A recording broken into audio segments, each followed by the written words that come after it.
I have learned that the dead do not rest simply because we bury them. They linger in the spaces between heartbeats, in the flicker of candlelight, in the breath of winter that creeps beneath closed doors, waiting for someone foolish enough to listen. My name is Eleanor Ashford, and I am that fool. The morning I received the summons from the Dowager Duchess of Thornwood, I was sitting in my small parlor in Cheapside, mending a tear in my only black silk glove. The letter arrived on cream-colored paper so thick it felt like touching wealth itself, sealed with dark wax and the Thornwood crest, a raven perched upon a thorned branch. I remember how my fingers trembled as I broke the seal, how the winter light from my single window made the ink shimmer like something alive. The Dowager Duchess requested my presence at Ashworth Manor for a private consultation. She had heard, through certain discreet channels, of my particular abilities. She wished to contact her late daughter-in-law, Lady Catherine Thornwood, who had passed 3 years prior. The compensation offered was generous enough to pay my rent for 6 months. I should have refused. Every instinct I possessed whispered warnings. The Thornwood name carried weight in London society, the kind of weight that could crush a woman like me without effort. I was nobody. A widow of modest means, the daughter of a country physician, married briefly to a clerk who left me nothing but debts and a strange inheritance I never asked for. The ability to hear the dead had come upon me after my husband's death, like a door opening in a house I thought I knew, revealing a room that had always been there, waiting. But I needed the money. That is the truth of it, plain and unadorned. Pride is a luxury the poor cannot afford. I wrote my acceptance that very afternoon and posted it before I could change my mind. The journey to Ashworth Manor took the better part of a day. I traveled by train through the gray English countryside, watching the bare trees slide past my window like the fingers of supplicants reaching toward an indifferent sky. Then a hired carriage took me the final miles, up winding roads flanked by ancient oaks, until the manor itself appeared through the mist, like something from a fever dream. It was beautiful in the way that old, wounded things are beautiful. The stone was dark with age, the windows tall and narrow, the towers reaching upward as if straining toward heaven, or perhaps fleeing the earth. Ivy crawled up the eastern wall, and somewhere in the distance I heard the cry of rooks circling bare branches. The gardens were dormant for winter, skeletal hedges and empty fountains, but I could imagine them in summer, roses and lavender, winding paths meant for whispered conversations and stolen glances. A footman met me at the door, his face carefully blank as he took my single traveling case. I was shown to a guest chamber on the second floor, small but comfortable, with a fire already burning in the grate and fresh flowers on the writing desk. Someone had taken care to make me welcome, and I wondered if it was the Dowager Duchess herself, or merely efficient servants anticipating their mistress's wishes. I had 2 hours before I was expected in the drawing room. I spent them preparing myself in the ways I had learned over the past 3 years. I bathed my face in cold water. I loosened my hair and then pinned it back again, smoothing the dark waves into something respectable. I put on my best black dress, the one with the jet buttons and the modest bustle, the one I reserved for sessions with wealthy clients. I looked at myself in the mirror and saw what they would see. A pale woman of 27 with serious gray eyes and a mouth that rarely smiled. Not beautiful, perhaps, but striking in a quiet way. The kind of face one might see in a painting of saints or martyrs, my husband used to say, though whether he meant it as a compliment, I never knew. At precisely 4 o'clock, a maid came to escort me downstairs.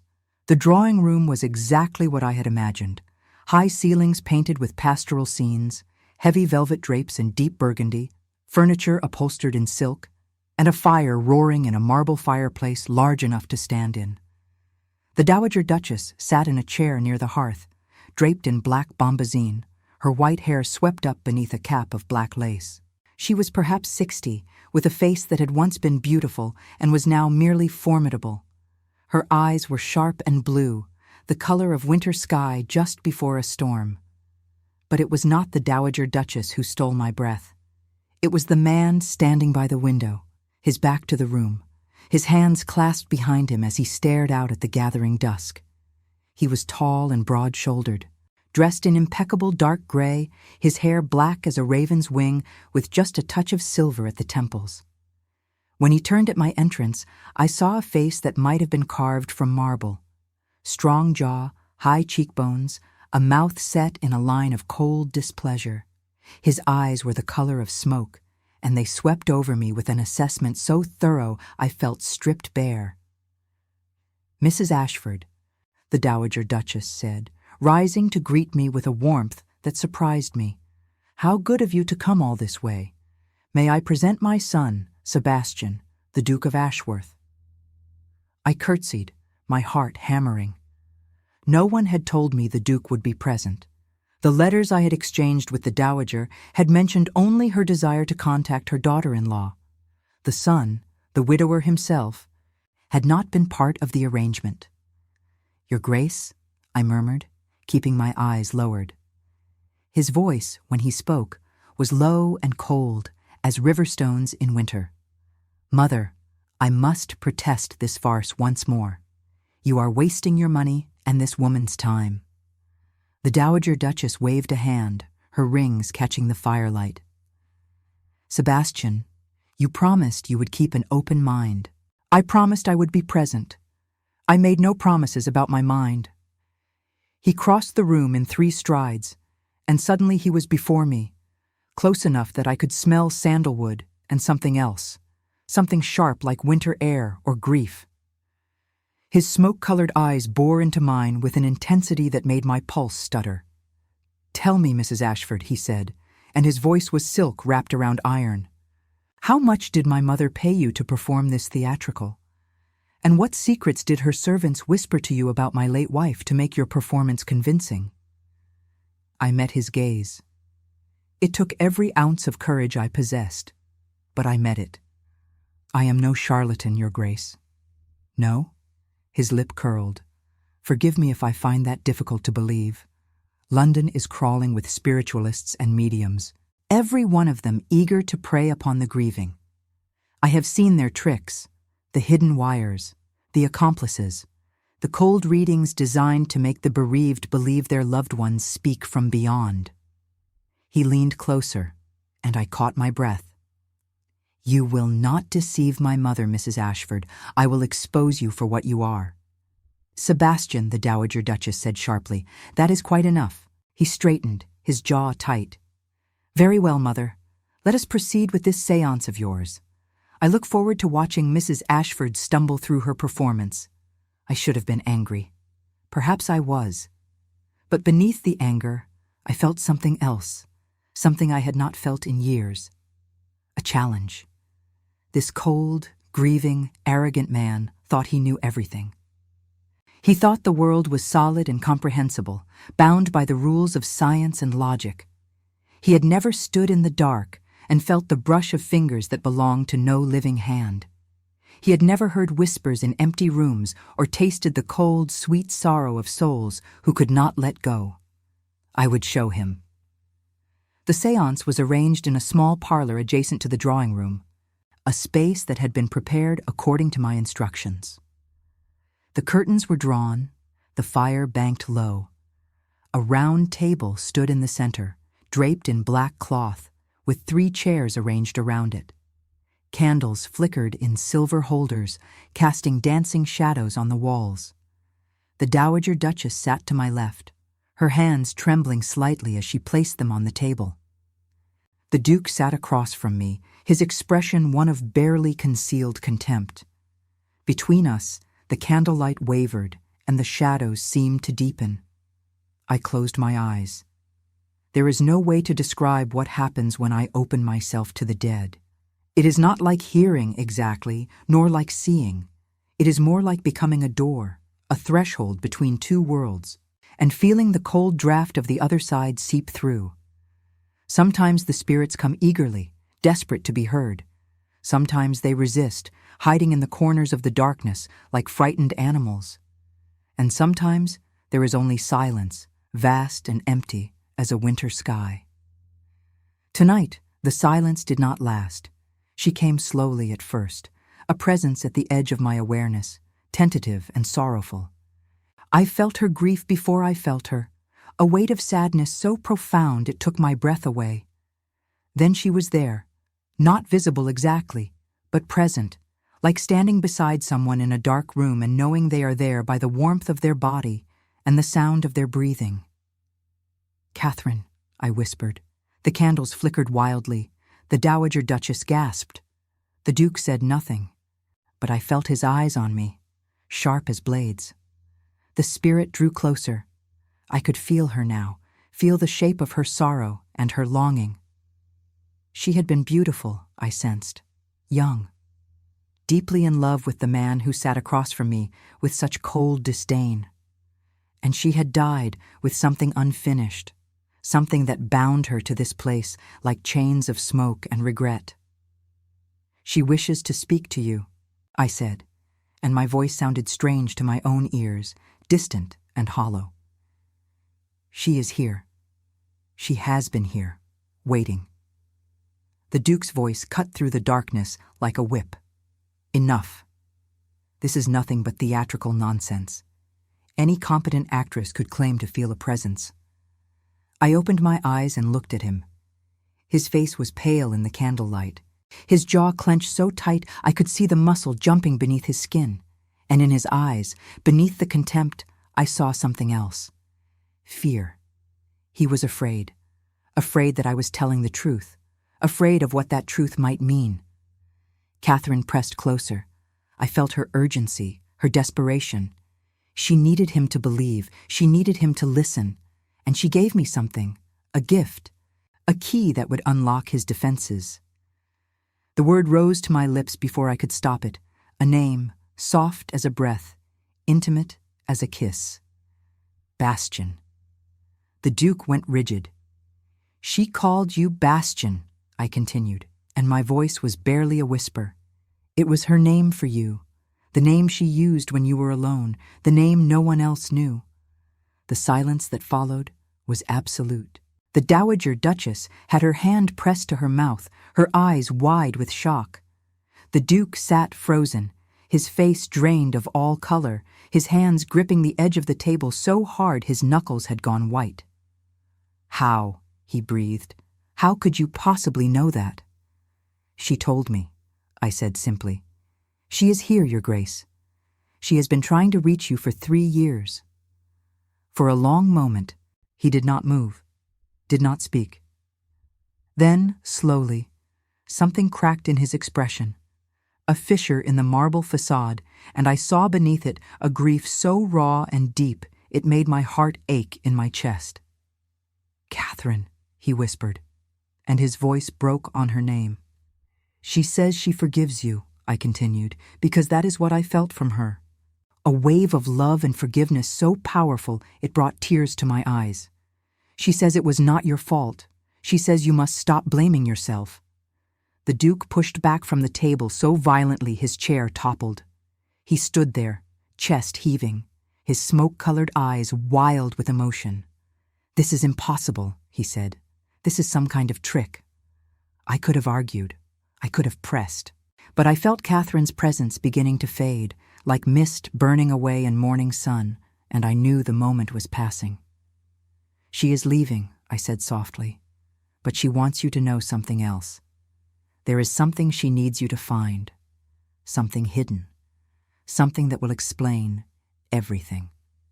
The Duke stared at me, and in his eyes I saw a war being fought, a battle between the rational man he had trained himself to be and the grieving husband who wanted desperately to believe. "What?" he demanded. "What does she want me to find?" I listened. The spirit was fading, her voice growing fainter, but she managed one last whisper, one final gift. "The music room," I said, "behind the portrait. She says you must look behind the portrait." And then she was gone. The candles steadied. The shadows retreated. I sat at the table, suddenly exhausted, feeling as hollow and wrung out as I always did after a session. The Dowager Duchess was weeping silently, her face buried in her handkerchief. And the Duke stood like a man who had been struck by lightning, staring at me as if seeing me for the first time. "I do not know what game you are playing, Mrs. Ashford," he said, and his voice was rough with emotion. "But I intend to find out." He turned and strode from the room, his footsteps echoing on the marble floor. I watched him go, and I felt something stir in my chest, something dangerous and entirely unwelcome. I had come to Ashworth Manor to conduct a séance and collect my fee. I had not expected to feel anything at all, but as I sat in that candle-lit room, with the ghost of Catherine Thornwood still lingering at the edges of my awareness and the image of her husband's stricken face burned into my memory, I knew that something had changed. The dead had given me a key, and whether I wished it or not, I was about to unlock a door that had been sealed for 3 years. A door that hid secrets someone in this house would kill to keep buried. I did not know yet what I would find behind that door, but I knew with a certainty that chilled me to the bone that nothing in my life would ever be the same. I did not sleep that night. How could I, when the echoes of Catherine's presence still clung to me like perfume, when the image of the Duke's shattered expression haunted me every time I closed my eyes? I lay in my guest chamber and listened to the old house settle around me, the creak of ancient timbers, the whisper of wind against the windows, the distant chime of a clock somewhere in the depths of the manor. Ashworth was alive in the way that old houses are alive, breathing with memories, heavy with the weight of generations. I felt it pressing down on me, all that history, all those secrets, and I wondered what I had stumbled into. The music room, behind the portrait. Catherine's final words circled in my mind like ravens around a tower. What had she hidden there? What secret was so important that she had reached across the veil of death to reveal it? And why had she forgiven her husband? What had she meant when she said it was not his fault? I rose before dawn, unable to bear the stillness any longer. I dressed quietly in my plainest gray dress and slipped out of my chamber, moving through the silent corridors with careful steps. The house was vast, a labyrinth of hallways and staircases, but I had always possessed a good sense of direction. I found my way downstairs without difficulty, following the faint gray light that seeped through the windows as the sun began to rise. The music room was not hard to find. It occupied a corner of the ground floor, its double doors carved with lyres and laurel wreaths. I hesitated with my hand on the handle, suddenly uncertain. I was a guest in this house. I had no right to go prowling through private rooms, searching for hidden secrets. But Catherine had asked me to find it, and something in me, something deeper than propriety or caution, needed to know the truth. I pushed open the door. The room beyond was beautiful and sad, the way a garden is beautiful and sad in winter. A grand piano stood near the windows, its lid closed, its surface covered with a fine layer of dust. Chairs were arranged for an audience that would never come. Sheet music lay scattered on stands, yellowed with age, and on the walls, portraits hung in gilded frames, watching me with painted eyes. I moved through the room slowly, examining each portrait in turn. There were ancestors in powdered wigs and silk coats, stern-faced men and elegant women, a history of the Thornwood family stretching back generations. But I was looking for something specific. I was looking for Catherine. I found her above the fireplace. She had been beautiful, just as I had sensed. The portrait showed a young woman in her early 20s with honey-colored hair arranged in soft curls and eyes the color of spring leaves. She wore a gown of pale blue silk, and around her throat hung a delicate locket on a gold chain. Her smile was gentle, almost wistful, and there was something in her expression that made my heart ache, a shadow of sorrow that the artist had captured without perhaps intending to. This was the woman who had loved Sebastian Thornwood. This was the woman who had died 3 years ago and left him frozen in grief. And this was the woman who had reached out to me from beyond the grave, desperate to reveal a truth that someone wanted buried. Behind the portrait, she had said. I glanced around the room, confirming I was alone. Then I reached up and carefully lifted the portrait from its hook. It was heavier than I expected, and I nearly dropped it. But I managed to lower it to the floor, leaning it against the wall, and then I turned to examine the space it had concealed. At first I saw nothing unusual, just the wallpaper, faded silk in a pattern of roses. But then I noticed it, a seam in the paper, barely visible, forming the outline of a small door. I pressed my fingers against it, searching for a latch or a hinge, and after a moment, I felt something give. A hidden panel swung inward, revealing a cavity in the wall. Inside was a wooden box, about the size of a jewelry case, covered in dark leather and secured with a brass clasp. My hands trembled as I reached for it. I knew I should wait. I knew I should find the Duke and show him what I had discovered. But curiosity overwhelmed caution, and I lifted the lid. Letters. The box was filled with letters, dozens of them, tied together with a ribbon of faded blue silk. I picked up the first bundle and untied the ribbon, my heart pounding as I unfolded the topmost letter. The handwriting was feminine, elegant, slanted. The ink had faded to brown with age, but the words were still legible. "My dearest," the letter began, "I write to you knowing I should not. I write to you knowing that what we share is impossible, that society would condemn us, that your brother would never forgive us if he knew. But I cannot help myself.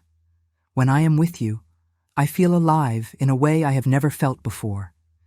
When you look at me, I see myself reflected in your eyes, and I am not the Duchess of Ashworth, not the wife of a man I was taught to obey.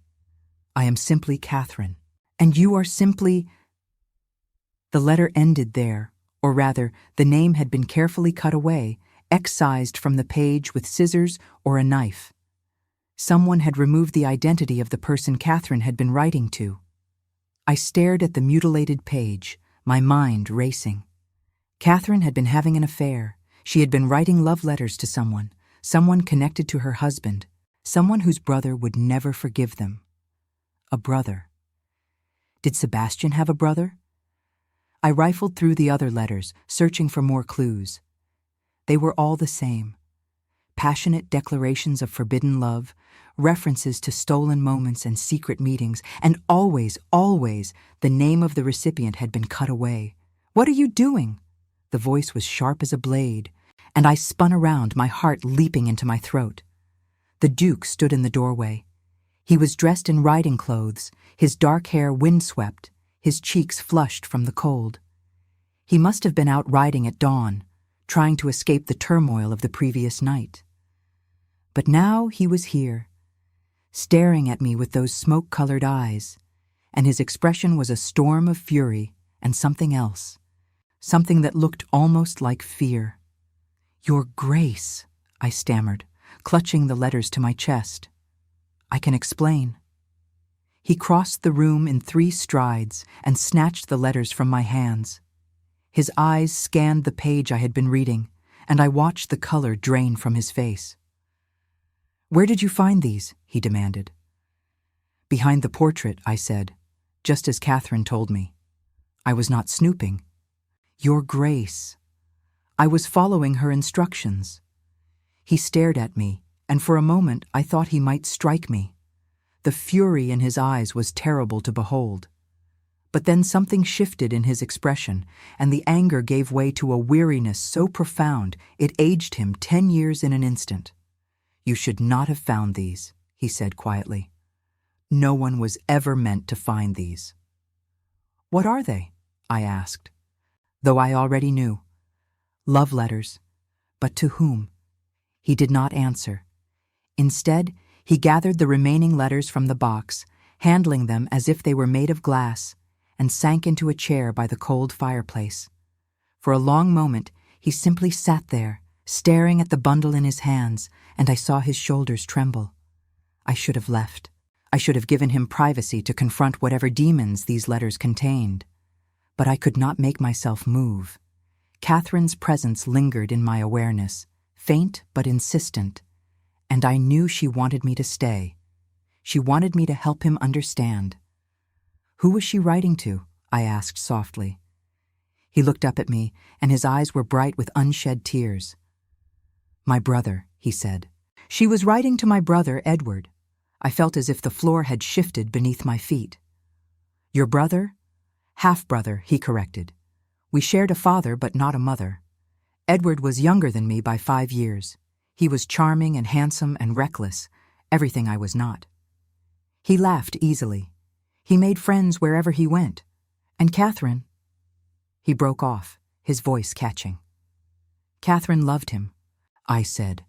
It was not a question. I do not know if she loved him, he said. Perhaps she did.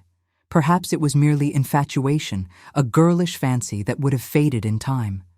But they were conducting an affair, meeting in secret, writing these letters. I did not know. I did not know until after she died. How did you discover the truth? He laughed, a bitter, broken sound. Edward confessed. 3 days after Catherine's funeral, he came to me drunk and weeping, and he told me everything. He said he could not bear the guilt any longer. He said he had loved her, truly loved her, and that her death was his punishment for betraying me. I lowered myself into the chair opposite him, my legs suddenly unsteady. And what did you do? What could I do? I was grieving my wife. I had just learned that she had betrayed me with my own brother. I was consumed with rage and sorrow in equal measure. I wanted to kill him. I wanted to forgive him. I wanted to understand how the woman I had loved could have turned to another man. He fell silent, staring into the empty fireplace. What happened to Edward? I asked. He left England, the Duke said, the night after his confession. He packed a bag and sailed for America. I have not seen him since.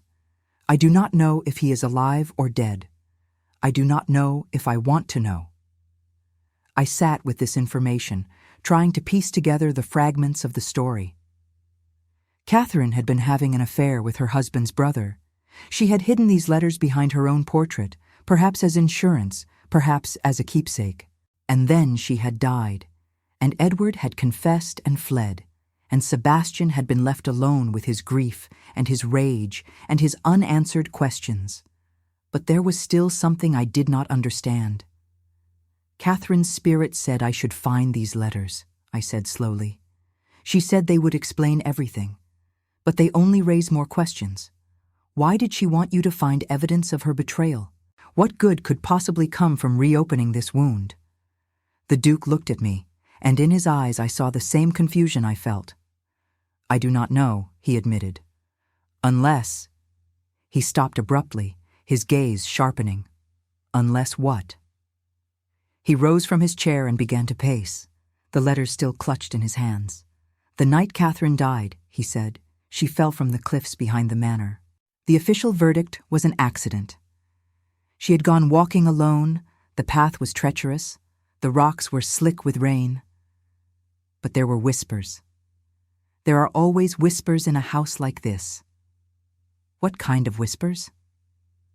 He stopped pacing and faced me, his expression haunted. Some of the servants believed she did not fall, he said. They believed she was pushed. The words hung in the air between us, heavy with implication. Pushed, I repeated. You mean murdered? I never believed it, he said quickly. I could not believe it. The alternative was too terrible to contemplate. But now, these letters, the fact that she hid them, the fact that she wanted me to find them after all this time. He broke off, running a hand through his dark hair in a gesture of frustration. You think someone killed her because of the affair, I said. Someone who knew about the letters and wanted to silence her. I do not know what to think, he said. I have spent 3 years trying to forget, trying to move forward, and now you appear out of nowhere and bring all of it rushing back. He looked at me, and there was something new in his expression, something almost like respect. How did you do it, Mrs. Ashford? How did you know the name she called me? How did you know about the portrait? I told you, I said simply. She told me. I know you do not believe in what I do, Your Grace. I know you think I am a fraud. But I am telling you the truth. Catherine's spirit spoke to me. She is still here, bound to this place by unfinished business. And I believe that unfinished business is the truth about her death." He stared at me for a long moment, and I watched the war play out behind his eyes. The skeptic battling the grieving husband, the rational man fighting the desperate hope that his wife might somehow still exist. "If you are lying to me," he said quietly, "if this is some elaborate scheme to extort money or gain influence, I will destroy you. I will see you ruined and cast out without a penny to your name." I met his gaze without flinching. "I am not lying," I said. "And I do not want your money. I want to help you find the truth. Catherine wants me to help you find the truth." The Duke was silent for so long I thought he would refuse. But then, slowly, he nodded. "Very well, Mrs. Ashford," he said. "We will find the truth together. But I warn you, the truth is rarely what we hope it will be. In my experience, it is far more often something we wish we had never learned." I rose from my chair and faced him, close enough now to see the fine lines of grief etched around his eyes, the silver threads in his dark hair, the rigid set of his shoulders that spoke of years spent carrying an unbearable weight. "I am not afraid of the truth," I said. "I have spent 3 years listening to the dead, Your Grace.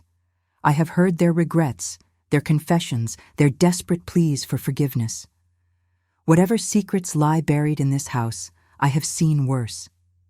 He looked at me, and for the first time since we had met, I saw something soften in his expression, a crack in the marble facade, a glimpse of the man beneath the Duke. "You are not what I expected, Mrs. Ashford," he said. "And what did you expect?"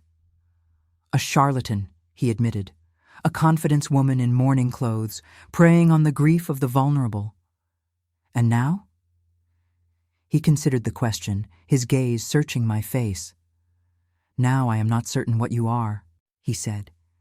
"But I find myself wanting to know." The words sent a shiver through me that had nothing to do with the cold.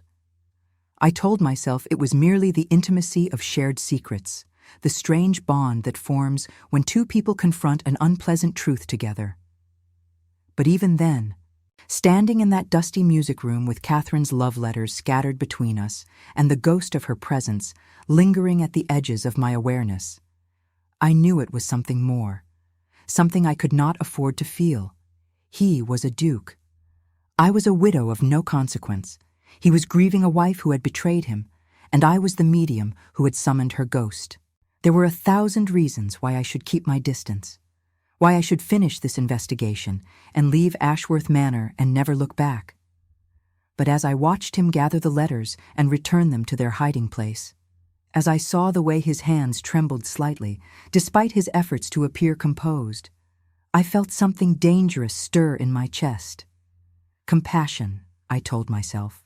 Only compassion for a man in pain. But even then, I suspected it was a lie. We agreed to meet again that evening to discuss our next steps. The Duke had business to attend to, tenant farmers and estate matters that could not be neglected, and I was grateful for the time alone. I needed to think. I needed to sort through everything I had learned and try to make sense of it. I spent the afternoon walking the grounds of Ashworth Manor, bundled against the cold, letting the winter air clear my head. The estate was vast, rolling hills and ancient forests, and at the edge of the property, the land fell away in dramatic cliffs overlooking the sea. I stood at the edge and looked down at the rocks below, the waves crashing white against black stone, and I thought of Catherine falling, her body broken on those merciless rocks. Had she fallen, or had she been pushed? And if she had been pushed, who had done it? Edward was the obvious suspect, the lover who feared exposure. But Edward had confessed to the affair willingly, had wept with guilt and fled the country. Would a murderer do that? Would a man who had killed his brother's wife be so consumed with remorse that he would confess his sins and exile himself across an ocean? Perhaps. Guilt could drive men to strange extremes. But something did not feel right. Something about the story was incomplete. I returned to the house as the sun began to set, painting the sky in shades of rose and gold. The Dowager Duchess met me in the entrance hall, her face pale and anxious. "Mrs. Ashford," she said, taking my hands in hers, "my son has told me what you found. The letters." I nodded, unsure what to say. "I knew about the affair," she confessed, her voice barely above a whisper. "I knew before Catherine died. I saw them together once, in the garden, when they thought no one was watching. I saw the way they looked at each other. Did you tell anyone?" She shook her head. "I could not. I could not bear to break Sebastian's heart. I thought if I said nothing, if I pretended not to know, perhaps it would end on its own. Perhaps Catherine would come to her senses. But then she died, and Edward confessed, and everything fell apart." I studied the old woman's face, seeing the guilt that haunted her eyes. "You have blamed yourself," I said. "All these years, you have wondered if you could have prevented her death." She nodded, tears slipping down her cheeks. "If I had spoken, if I had confronted her, perhaps she would not have been out on those cliffs that night. Perhaps she would still be alive. Or perhaps she would still have died," I said gently. "And nothing you said or did could have changed that. We cannot know what might have been, Your Grace. We can only seek the truth of what was." The Dowager squeezed my hands, gratitude shining through her tears. "Find the truth, Mrs. Ashford," she said. "Whatever it is, whatever it costs, find the truth. My son deserves to know what really happened to his wife, and Catherine deserves to rest." I promised her I would try, and as I climbed the stairs to my chamber to prepare for the evening, I felt the weight of that promise settling on my shoulders like a mantle, heavy and inescapable. Catherine's ghost had brought me here. She had revealed her secrets and set me on this path. Now it was up to me to follow it to its end, no matter where it led. I did not know yet that the truth I sought was darker than anything I had imagined. I did not know that before this investigation was over, I would come to care for Sebastian Thornwood in ways I had never intended. And I did not know that somewhere in this house, someone was watching, waiting, and preparing to silence me before I could uncover what they had killed to keep hidden. The evening brought fog, thick and white as gauze, rolling in from the sea and wrapping Ashworth Manor in a shroud of silence. I stood at my window and watched it swallow the gardens, the hedgerows, the distant tree line, until there was nothing left but grey and the faint glow of gaslight from the windows below. I could not shake the feeling of being watched. It had begun that afternoon, a prickling at the back of my neck, a sense of eyes following my movements. I told myself it was merely the atmosphere of the house, the weight of secrets pressing in on me from all sides. But the feeling persisted, growing stronger as the hours passed, until I found myself glancing over my shoulder at every creak of the floorboards, every flutter of a curtain in the draft. Someone in this house knew what I was doing. Someone was afraid of what I might find. At 8 o'clock, a maid came to escort me to the library, where the Duke had requested my presence. I followed her through the lamplit corridors, past portraits of ancestors who seemed to watch me with knowing eyes, until we reached a set of heavy oak doors carved with the Thornwood crest. The library was a sanctuary of leather and mahogany, floor-to-ceiling shelves filled with volumes that looked as if they had not been touched in decades. A fire blazed in the hearth, casting dancing shadows across the Persian rugs, and the Duke stood before it, a glass of brandy in his hand, his profile sharp as a cameo against the flames. He turned as I entered, and something flickered in his smoke-colored eyes. Gratitude, perhaps, that I had come, or wariness at what our investigation might uncover.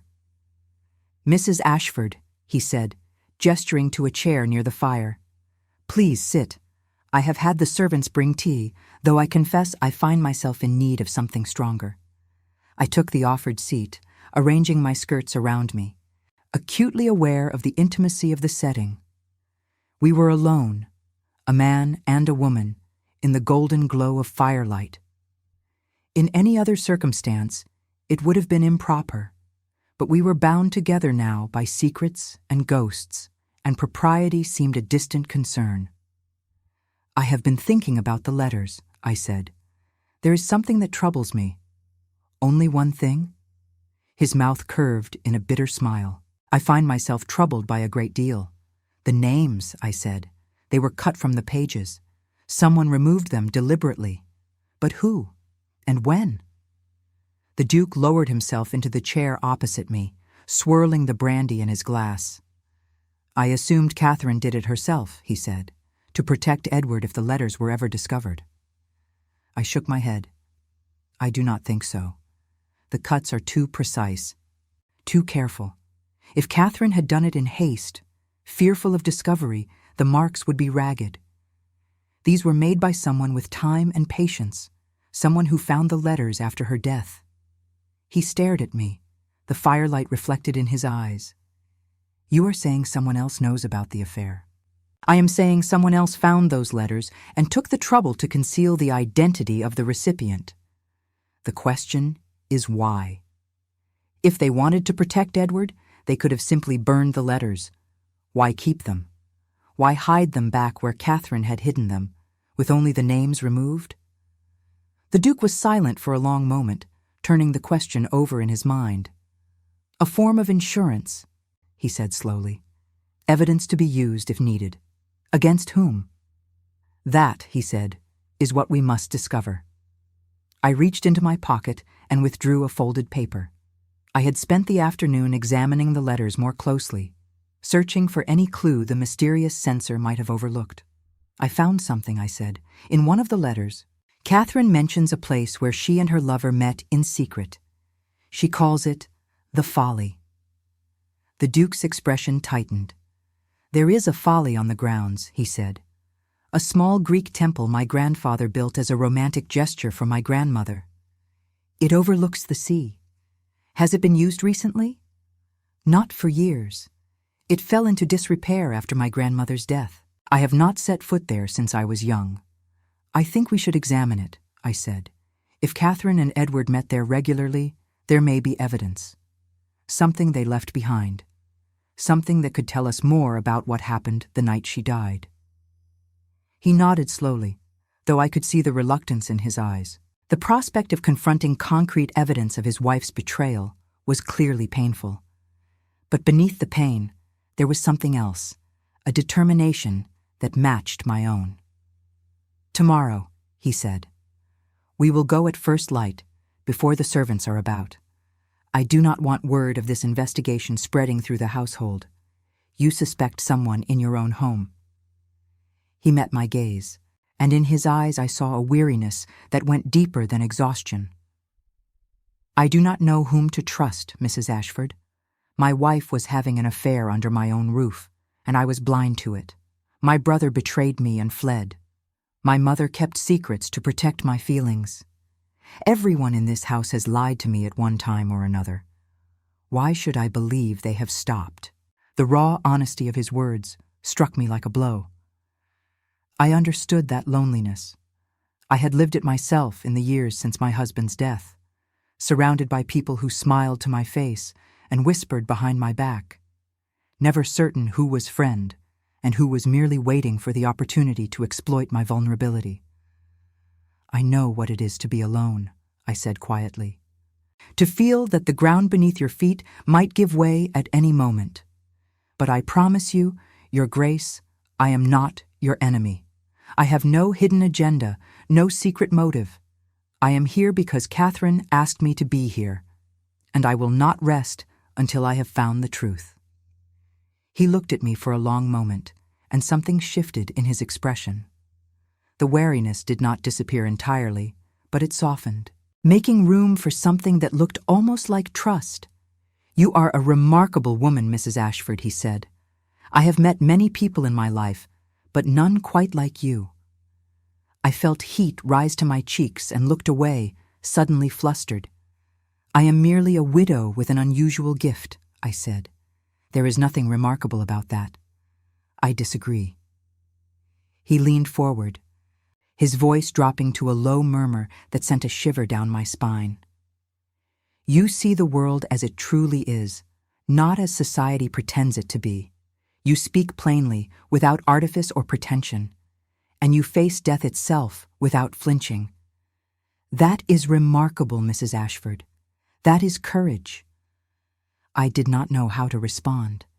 My heart was beating too fast, and the air between us felt charged, electric, as if a storm were about to break.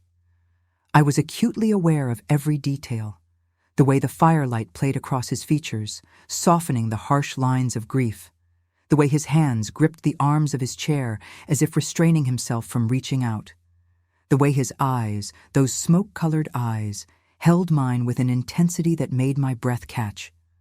I should go, I said, rising abruptly. It is late, and we have an early morning ahead of us. He rose as well, and for a moment we stood facing each other, close enough that I could feel the warmth radiating from his body.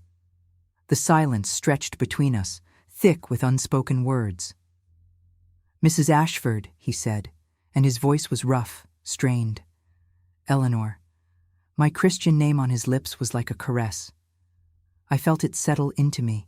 Warming places that had been cold for so long, I had forgotten they existed. Your Grace, I whispered. Sebastian, he corrected. If we are to be allies in this endeavor, you might as well call me by my name. Sebastian. I tried it out, tasting the syllables, feeling the intimacy of it on my tongue. It felt dangerous. It felt right. Good night, Sebastian, I said. Good night, Eleanor. I left the library quickly, before I could say or do anything foolish. My heart was pounding, my cheeks were flushed, and my thoughts were a tangle of confusion. What was happening to me? I had come to Ashworth Manor to conduct a séance, not to develop feelings for a grieving widower with secrets buried so deep even the dead could not fully reveal them. But as I climbed the stairs to my chamber, I could not deny the truth any longer. Something had shifted between us tonight. A barrier had fallen, and in its place was something fragile and new, something that both thrilled and terrified me. I could not afford to love Sebastian Thornwood. He was still in love with his dead wife, still haunted by her betrayal, still consumed by questions that might never be answered. And I was nobody, a medium of uncertain reputation, a woman whose only value lay in her ability to speak with spirits. There was no future for us. There could be no future. And yet, as I lay in my bed that night, staring at the shadows dancing on the ceiling, I could not stop thinking about the way he had said my name. Eleanor. Sleep was slow to come, and when it did, it brought dreams. I stood on the cliffs behind the manor, the wind whipping my hair, the sea churning gray and white below. The fog was thick around me, swirling like living things, and somewhere in the distance I heard a woman weeping. Catherine, I called out. Catherine, where are you? The weeping grew louder, and then she was there, standing at the edge of the cliff, her honey-colored hair loose around her shoulders, her pale blue gown stained with something dark. She turned to look at me, and her face was a mask of anguish. You must find it, she said, and her voice echoed strangely, as if coming from very far away. The proof. It is still there. He kept it. Who? I demanded. Who kept it? What proof? But she was already fading, her form dissolving into the fog, and her final words came to me as a whisper, barely audible above the roar of the wind. The one who watches, the one who waits. I woke with a gasp, my nightgown soaked with sweat, my heart racing. Dawn light seeped through the curtains, pale and cold, and for a moment I lay still, trying to separate dream from reality. The one who watches, the one who waits. It had not been merely a dream. Catherine had reached out to me again, using the vulnerability of sleep to deliver her message.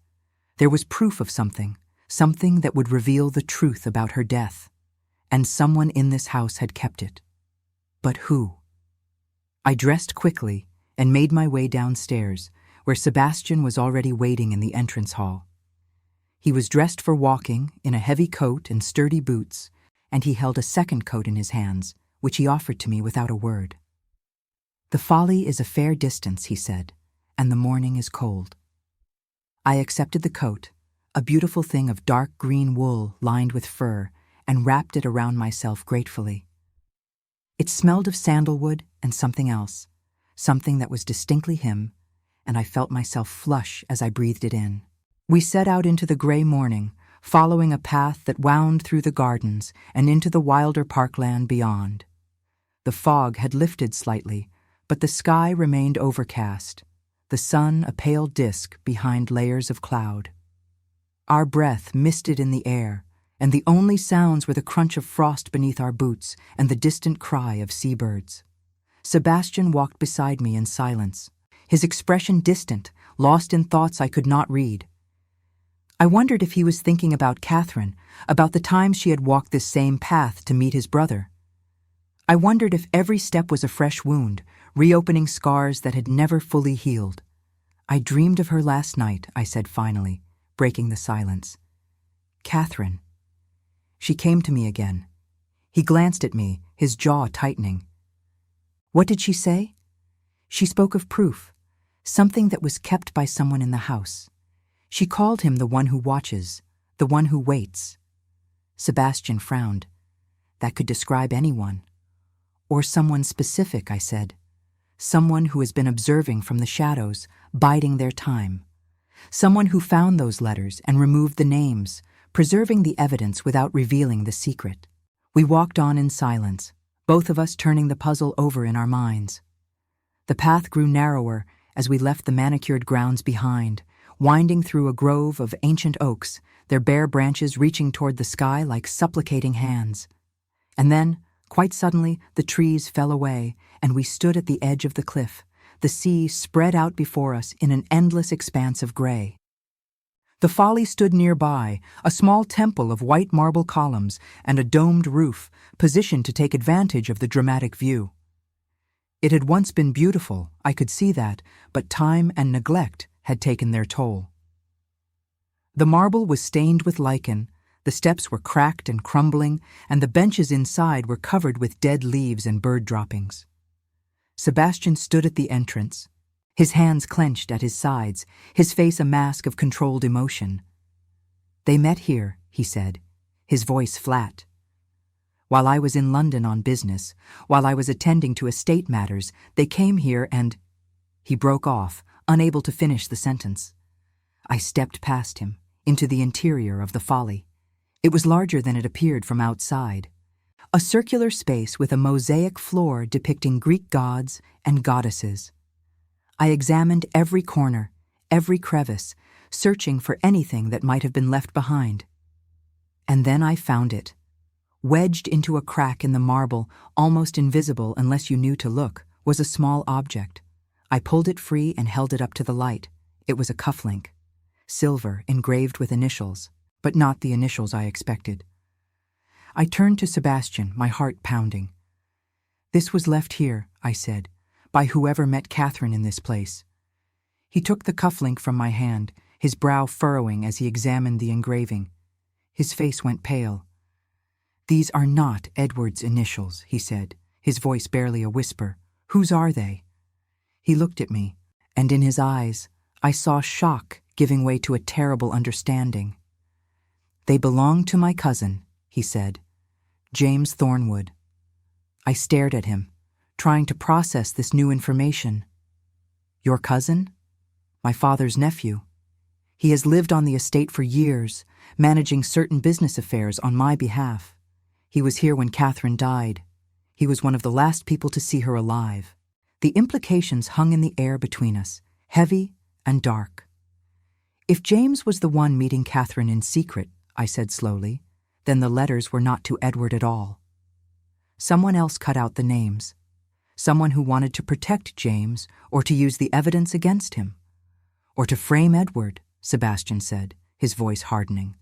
"To make me believe my brother was the guilty party, while the real culprit remained hidden in plain sight." We stared at each other, the weight of this revelation settling over us like a shroud. "All these years," Sebastian continued, his voice shaking with suppressed rage. "James has been in my home, eating at my table, pretending to be my loyal cousin. And all this time, he may have been the one who—" He could not say the words, but I understood. "The one who killed Catherine." "We need to be careful," I said. "If James is guilty, he will not hesitate to protect himself. We cannot confront him without more evidence." Sebastian nodded, but his eyes were blazing with a fury that frightened me. "I will find the truth," he said. "Whatever it takes. And if James is responsible for Catherine's death, he will answer for it." I reached out and laid my hand on his arm, feeling the tension coiled beneath the fabric of his coat. "We will find the truth together," I said. "But we must be patient, we must be smart, and we must not let him know that we suspect." He looked down at my hand on his arm, and something in his expression shifted. The fury did not disappear, but it banked like a fire contained. When he spoke again, his voice was calmer. "You are right," he said. "As always. Hardly as always. I am simply suggesting caution." His mouth curved in the faintest hint of a smile, the first genuine smile I had seen from him. "Nevertheless," he said, "I am grateful." We stood there for a moment longer, my hand on his arm, the wind off the sea whipping around us. And despite the gravity of what we had discovered, despite the danger that surely awaited us, I felt something I had not felt in years. Hope. We were not alone in this. We had each other. And together, we would uncover the truth, no matter what it cost. But as we made our way back toward the manor, I could not shake the feeling that we were being watched. And when I glanced back at the folly, I thought I saw a figure standing among the columns, dark and still as a shadow. When I blinked, it was gone. But the chill that ran down my spine remained, a warning I could not ignore. The one who watches. The one who waits. James Thornwood was not the only one keeping secrets. And I was beginning to suspect that the danger was far closer than either of us had realized. The days that followed were a delicate dance of deception. Sebastian and I moved through the routines of the household as if nothing had changed, taking tea with the Dowager Duchess, making polite conversation at dinner, while beneath the surface we worked to uncover the truth about James Thornwood. I watched him carefully, this cousin who had hidden in plain sight for 3 years. He was a man of perhaps 35, with sandy hair and pale blue eyes that crinkled pleasantly when he smiled. He was charming in an easy, practiced way, quick with a compliment, attentive to the Dowager Duchess, solicitous of my comfort as a guest. On the surface, he was everything a gentleman should be, but I had learned to look beneath surfaces, and what I saw there made my blood run cold. There was something watchful in James Thornwood's gaze, something calculating that emerged in unguarded moments. When he thought no one was looking, the pleasant mask slipped, and I glimpsed the predator beneath. He was always present, always nearby, appearing in doorways and at the ends of corridors with an uncanny ability to materialize exactly where he was least wanted. And he was watching me. I felt his eyes on me constantly, a weight that pressed against my skin like damp cloth. At breakfast, he inquired about my work as a medium with a curiosity that felt more like interrogation. At dinner, he steered the conversation toward the séance, asking pointed questions about what Catherine's spirit had revealed. And in the evenings, when Sebastian and I retreated to the library to continue our investigation, I often caught a glimpse of James lingering in the hallway, his shadow stretching beneath the door. "He suspects something," I said to Sebastian one evening, when we were certain we were alone. "He knows we are looking into Catherine's death." Sebastian's jaw tightened. He has always been clever, too clever for his own good. "Tell me about him," I said. "How did he come to live at Ashworth Manor?" Sebastian rose from his chair and moved to the window, staring out at the darkness beyond. "James is the son of my father's younger brother," he said. "His father was a wastrel who gambled away the family fortune and died in debt. James was left with nothing but his wits and his charm. My father took pity on him and offered him a position managing some of the estate's business affairs. He has been here ever since, and he was close to Catherine?" They were friends, Sebastian said, and the word came out bitter. At least, I believed they were friends. Catherine was kind to everyone, but she seemed to have a particular fondness for James. I thought nothing of it at the time. I was a fool. You were trusting, I said gently. That is not the same as being a fool. He turned to look at me, and in the firelight, his face was a study in shadows and regret. I trusted the wrong people, he said. I believed what I was told and did not look deeper. And because of my blindness, my wife died, and the man responsible has lived under my roof for 3 years, laughing at me behind my back. We do not know for certain that James killed her, I reminded him. The cufflink places him at the folly, but it does not prove he pushed her from the cliff. Then we must find the proof, Sebastian said. Catherine told you there was proof. Something James kept. We must find it. But where? I asked. He could have hidden it anywhere. Sebastian was silent for a moment, his brow furrowed in thought. James has rooms in the East Wing, he said finally. I have never had reason to search them. But if he is hiding something, that is where it would be. We cannot simply break into his chambers, I said. If he caught us, then we must ensure he does not catch us, Sebastian replied. Tomorrow evening, there is a dinner engagement in the village. James has been invited. He will be away for several hours. That will give us time to search. It was a dangerous plan, but it was the only plan we had. I nodded my agreement, even as my heart raced with fear. The following evening, I watched from my window as James's carriage departed down the long drive, disappearing into the gathering dusk. When the last glimmer of the carriage lamps had faded, I slipped out of my room and made my way to the East Wing. Sebastian was waiting for me in the corridor, a single candle in his hand. He looked as tense as I felt, his jaw set, his eyes dark with determination. The servants believe I'm reviewing accounts in my study, he said quietly. We have perhaps 2 hours before James returns. Then we should not waste time. James's chambers were exactly what I might have expected. Tastefully furnished, scrupulously tidy, with no obvious sign of anything amiss. The sitting room held a writing desk, a settee, and several bookshelves lined with volumes on business and law. The bedroom beyond was equally unremarkable, the bed neatly made, the wardrobe filled with well-tailored clothes. We searched methodically, checking drawers and cabinets, looking behind paintings and beneath furniture.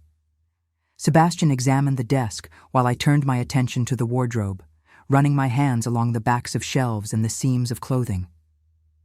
It was there, hidden in a false bottom of a hat box, that I found them. More letters, but not love letters this time. These were written in a different hand, cramped and hurried, and they told a very different story.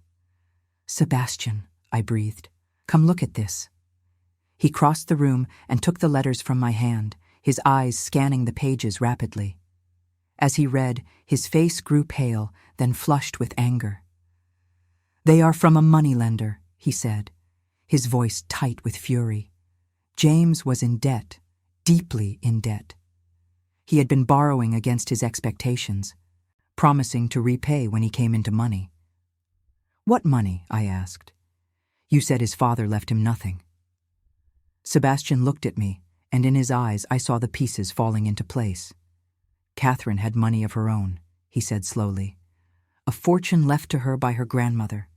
If anything happened to me, if I died without an heir, the estate would pass to my nearest male relative. James, I whispered. And Catherine's fortune would have passed to her husband, Sebastian continued, unless she died first, in which case it would revert to her family. But if James could convince Catherine to change her will, to leave her fortune to him, she would never have done that, I said. Not unless she believed she had reason to. Not unless she believed she loved him, Sebastian agreed. Not unless he had seduced her, made her promises, convinced her that they would run away together and live on her inheritance. The full horror of it washed over me like icy water. He used her, I said. He made her fall in love with him, persuaded her to change her will, And then he killed her, Sebastian finished, before she could change her mind, before she could tell anyone what she had done. I felt sick. The calculation of it, the cold-blooded manipulation of a young woman's heart, was monstrous beyond imagining. James had not merely murdered Catherine.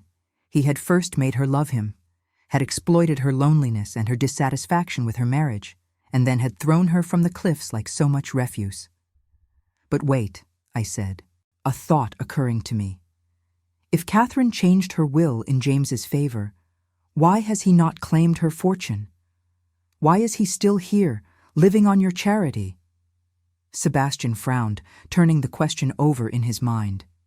Unless she did not change it, he said slowly. Unless she discovered his true intentions before she could sign the documents. Or unless someone else discovered them, I added. Someone who destroyed the new will before it could be executed. We stared at each other, the implications multiplying around us like shadows. We need to find that will, I said. If it exists, it is the proof we need. It would show that James had motive. Sebastian nodded grimly. My solicitor would know, he said. I will write to him tonight, inquiring about any changes Catherine might have made to her estate documents. And in the meantime, we must be careful. James cannot know that we suspect him. If he feels cornered, there is no telling what he might do. I gathered the letters and returned them to their hiding place, taking care to leave everything exactly as we had found it. My hands were trembling, and not merely from fear. The weight of what we had discovered pressed down on me, making it difficult to breathe. As we slipped out of James's chambers and made our way back through the darkened corridors, Sebastian reached out and took my hand. His grip was warm and strong, an anchor in the darkness, and I held on as if my life depended on it. Eleanor, he said quietly, I want you to know something. I looked up at him, my heart stuttering in my chest. When this is over, he continued, when we have brought James to justice and Catherine can finally rest, I do not want you to leave. I stared at him, hardly daring to believe what I was hearing. Sebastian, I know I have no right to ask, he said. I know that you came here for a single séance and have been drawn into something far more dangerous than you bargained for. But in these past days, you have become... He broke off, struggling to find the words. What have I become? I whispered. He lifted my hand to his lips and pressed a kiss to my knuckles, his eyes never leaving mine. Essential, he said. You have become essential, Eleanor, to this investigation, to this household, to me. The corridor was dark around us, the only light the faint glow of moonlight filtering through a distant window. We stood so close I could feel the heat of his body, smell the sandalwood of his cologne, see the way his pulse beat at the base of his throat. I should have pulled away. I should have reminded him that he was a duke and I was nobody, that his wife had been dead only 3 years, that we barely knew each other. But I did none of those things. Instead, I rose onto my toes and pressed my lips to his. The kiss was gentle at first, tentative, a question rather than a demand. But when his arms came around me and pulled me close, when his mouth opened against mine and I tasted the warmth of him, gentleness gave way to urgency. 3 years of loneliness, 3 years of grief and isolation poured out of him and into me, and I answered with my own hunger, my own desperate need to be seen, to be held, to be loved. When we finally broke apart, both of us breathless, his forehead rested against mine. I have wanted to do that since the moment you walked into my drawing room, he murmured. Liar, I said, though I could not help but smile. You wanted to throw me out the moment I walked into your drawing room. He laughed, a low, warm sound that I felt in my very bones. Perhaps, he admitted, but I also wanted to kiss you. The two impulses were quite confusing. I laughed too, and for a moment, just a moment, The darkness and the danger fell away, and there was nothing in the world but the two of us, holding each other in the moonlit corridor, our hearts beating in time. But the moment could not last. A door slammed somewhere in the house, and we sprang apart, our eyes meeting in alarm. "James," Sebastian said. "He must have returned early." "Go," I whispered. "We cannot be seen together like this."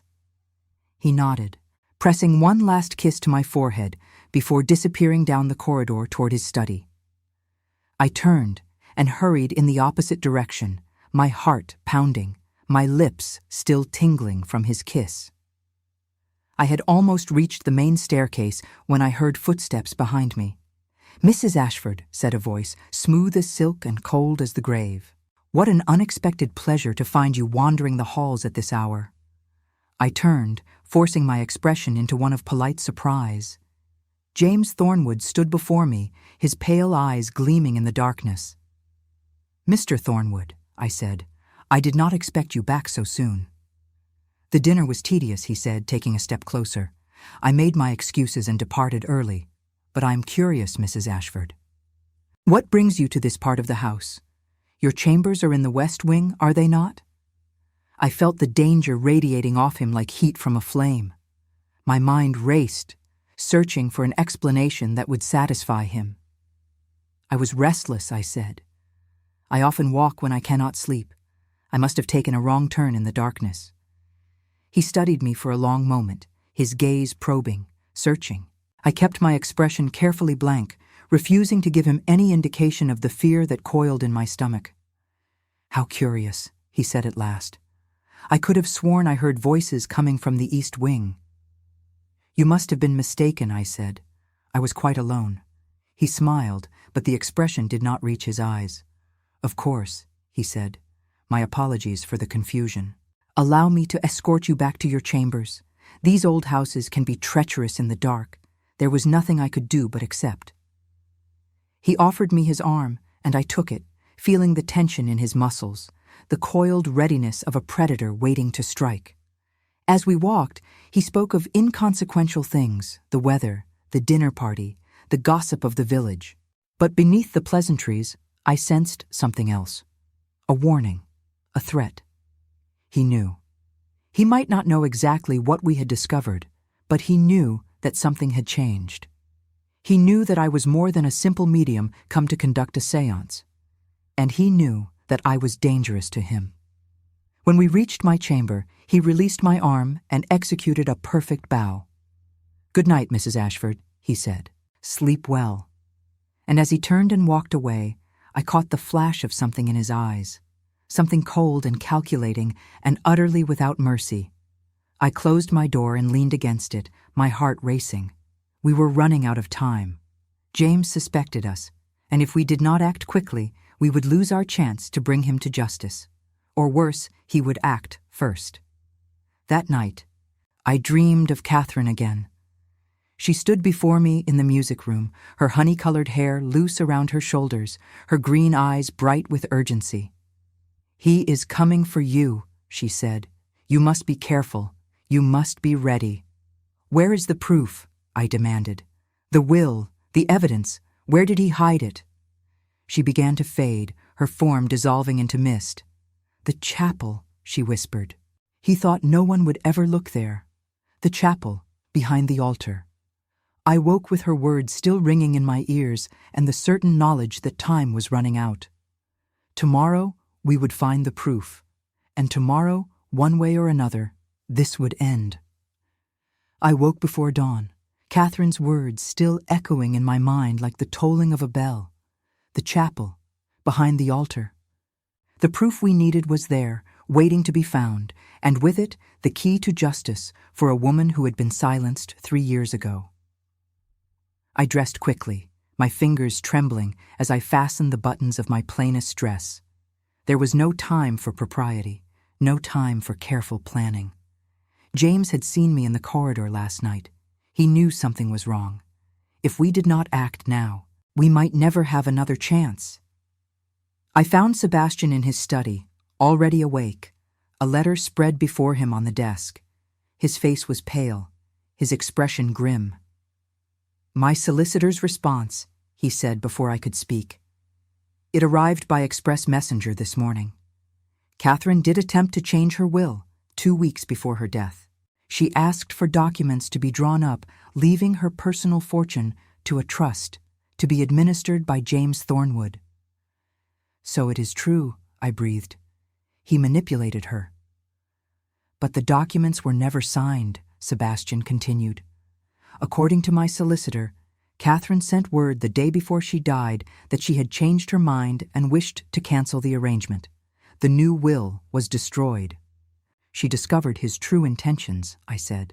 "She must have realized he was using her. And he killed her for it." Sebastian's voice was flat, controlled, but I could see the rage burning beneath the surface. He killed her because she was going to expose him. I crossed the room and laid my hand on his arm. "Catherine came to me again last night," I said. "In a dream. She told me where James hid the proof. The chapel, behind the altar." Sebastian looked at me, hope and fear warring in his eyes. "The chapel has been closed for years," he said, "since before Catherine's death. No one goes there anymore." "Which is precisely why James chose it," I said. "He believed no one would ever look." We did not waste time with further discussion. Sebastian retrieved the keys to the chapel from his study, and together we slipped out of the house through a servant's entrance, making our way across the frost-covered grounds toward the small stone building that stood at the edge of the family cemetery. The chapel was ancient, older than the manor itself, its gray stones worn smooth by centuries of wind and rain. Ivy crept up the walls, and the windows were dark with grime. When Sebastian fitted the key into the lock, it turned with a groan of protest, and the heavy door swung inward to reveal a space thick with dust and shadows. We stepped inside, and I felt it immediately. A presence, faint but unmistakable, hovering at the edges of my awareness. Catherine was here. She had led us to this place, and now she was waiting, watching, hoping we would finally set her free. The altar stood at the far end of the chapel, a simple stone table draped with a cloth that had once been white but was now gray with age. Behind it, a carved wooden panel depicted scenes from the life of Christ, worn and faded, but still beautiful. Sebastian approached the altar and began to examine the panel, running his hands along its edges, searching for any sign of a hidden compartment. I watched him work, my heart pounding, acutely aware of the silence that pressed in around us. "Here," he said suddenly. "There is a seam, a panel that does not quite fit." He pressed against the wood, and with a soft click, a section of the carving swung inward, revealing a hollow space behind. Inside was a bundle wrapped in oilcloth. Sebastian withdrew it carefully and laid it on the altar, unwrapping it with trembling hands. A journal. Catherine's journal, her name embossed in gold on the leather cover, and beneath it, a sheaf of documents, the unsigned will, letters in James's hand, and something else, something that made my blood run cold. A glove. A woman's glove, stained with something dark that could only be blood. Sebastian stared at the items, his face ashen. He kept them, he said, his voice barely above a whisper. He kept proof of what he did. "Perhaps as insurance," I said, "in case anyone ever suspected Edward. He could produce the letters, the journal, show that Catherine was planning to leave her fortune to him. It would give Edward a motive for murder and divert suspicion from himself. But he never needed to use them," Sebastian said, "because everyone believed it was an accident, because I was too blinded by grief to look for the truth." I picked up the journal and opened it to the final entries. Catherine's handwriting grew increasingly agitated as the pages progressed, the elegant script deteriorating into hasty scrawls. I read aloud, my voice steady despite the horror of what I was reading. "I have been such a fool," Catherine had written. "I believed his promises, his declarations of love. I thought he meant to take me away, to give me the life Sebastian could never provide. But tonight I discovered the truth. I found his letters from the moneylenders, his debts, his desperate schemes. He never loved me. He only wanted my fortune. And when I told him I would not sign the will, when I said I would tell Sebastian everything, he looked at me with such hatred, I am afraid. God help me, I am afraid of what he might do. The entry was dated the day before her death. I turned to the final page, and my heart clenched. If you are reading this, Catherine had written, then I am dead. And James has done what he threatened. I am hiding this journal where he will never think to look, in the chapel where my grandmother prayed, behind the altar where no one goes. Whoever finds this, please, I beg you, tell Sebastian the truth. Tell him I am sorry. Tell him I loved him, in my way, even when I was too foolish to see it. And tell him that James Thornwood is a murderer, and he must not be allowed to escape justice. Silence fell over the chapel, heavy and complete. Sebastian stood motionless, Catherine's journal in his hands, tears streaming silently down his face. I did not know, he whispered. All these years, I blamed myself, I blamed Edward, I blamed her. And all along, the truth was here, waiting to be found. I moved to his side and wrapped my arms around him, holding him as the grief poured out of him in great, shuddering waves.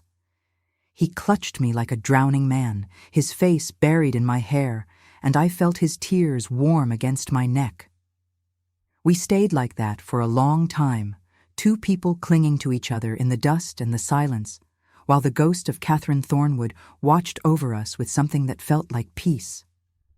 At last, Sebastian drew back, wiping his eyes with the back of his hand. His expression had changed. The grief was still there, but beneath it, something harder had emerged. Resolve. Determination. We must summon the constable, he said. James must answer for what he has done. But before we could move toward the door, a voice spoke from the shadows. I am afraid that will not be possible. We spun around. James Thornwood stood in the entrance of the chapel, a pistol in his hand, his pale eyes gleaming with cold fury. I had hoped you would not find that, he said, nodding toward the bundle on the altar. I had hoped the spirits would keep their secrets, but it seems your pet medium is more talented than I gave her credit for. Sebastian stepped in front of me, shielding me with his body. It is over. James, he said, we know what you did. We have proof. Proof can be destroyed, James said, advancing into the chapel. As can witnesses. You cannot kill us both, I said, surprised by the steadiness of my own voice. The servants know we left the house. They will come looking. By the time they find you, I will be long gone, James replied. A ship leaves for the continent this afternoon. I had hoped to delay my departure, but you have forced my hand. He raised the pistol, aiming it at Sebastian's chest. In that moment, something extraordinary happened. The temperature in the chapel plummeted. The candles on the altar, unlit for years, suddenly burst into flame. And behind James, a figure began to take shape, pale and luminous, with honey-colored hair and eyes the color of spring leaves. Catherine. James must have seen something in our expressions, because he turned, and when he saw the apparition standing before him, the color drained from his face. No, he gasped. No, this is impossible. You are dead. Catherine's ghost did not speak, but she raised one pale hand and pointed at James, and her expression was one of terrible, righteous fury. The pistol fell from James's nerveless fingers. He stumbled backward, tripping over his own feet, his eyes wide with terror. "Stay away from me," he screamed. "Stay away!" But Catherine continued to advance, and with each step she took, the candles flared brighter. The air grew colder, and James's screams grew more desperate. He turned to flee, but his foot caught on a loose stone, and he fell heavily, striking his head against the edge of a pew. He lay still, blood pooling beneath him, his eyes staring sightlessly at the vaulted ceiling. For a long moment, no one moved. Then Sebastian crossed to where James lay and knelt beside him, pressing 2 fingers to his throat. "He is alive," Sebastian said. "Unconscious, but alive." I looked toward Catherine's ghost. She stood before the altar, her form already beginning to fade, but her expression had changed. The fury was gone, replaced by something softer. Peace, perhaps, or gratitude. "Thank you," I whispered. "Thank you for trusting me." She smiled, and it was the first time I had seen her smile. It transformed her face, made her beautiful in a way that went beyond mere physical features. She was radiant, luminous, a soul finally at rest. "Take care of him," she said, and though her lips did not move, I heard her voice clearly in my mind. "He deserves to be happy, and so do you." Then she was gone, dissolving into light and air, leaving behind only the faint scent of roses and the echo of a goodbye. The hours that followed were a blur of activity. Sebastian summoned the constable, and James was taken into custody, still unconscious, to await trial for the murder of Catherine Thornwood. The journal and the blood-stained glove were submitted as evidence. The moneylender's letters proved James's desperate financial situation, and Catherine's final entry, written in her own hand, spoke from beyond the grave to condemn the man who had killed her. The scandal, when it broke, was immense. The newspapers spoke of nothing else for weeks: the Duke's murdered wife, the treacherous cousin, the medium who had solved the crime. My name was spoken in drawing rooms across London, sometimes with admiration, sometimes with suspicion, always with curiosity. But I cared nothing for society's opinion. I cared only for the man who stood beside me through it all, who held my hand during the inquest and defended my reputation against those who called me a fraud, who looked at me with eyes that held no more shadows, only love. On the day of James's conviction, Sebastian came to me in the garden where I sat among the winter roses, watching the sun set over the sea. "It is done," he said, lowering himself onto the bench beside me. "He will hang for what he did." I nodded, feeling no satisfaction, only a profound weariness. Justice had been served, but it could not bring Catherine back. It could not undo the years of grief and suspicion and self-recrimination that Sebastian had endured. "What will you do now?" I asked. He turned to look at me, and a small smile played at the corners of his mouth. "That depends," he said. "On what?" "On you, Eleanor." He took my hands in his, holding them gently, as if they were something precious. "I know that I am not what you expected," he said. "I am a widower with a scandalous past, a man who has spent 3 years frozen in grief and bitterness. I have little to offer you but a tarnished name and a heart that is only now learning to feel again." "Sebastian," I began, but he shook his head, silencing me. "Let me finish. You came into my life when I had given up on everything, on truth, on justice, on love. You showed me that the world is stranger and more wondrous than I ever imagined. You spoke to my dead wife and helped her find peace. And somewhere along the way, without meaning to, you brought me back to life." His grip on my hands tightened, and his eyes, those beautiful smoke-colored eyes, were bright with emotion.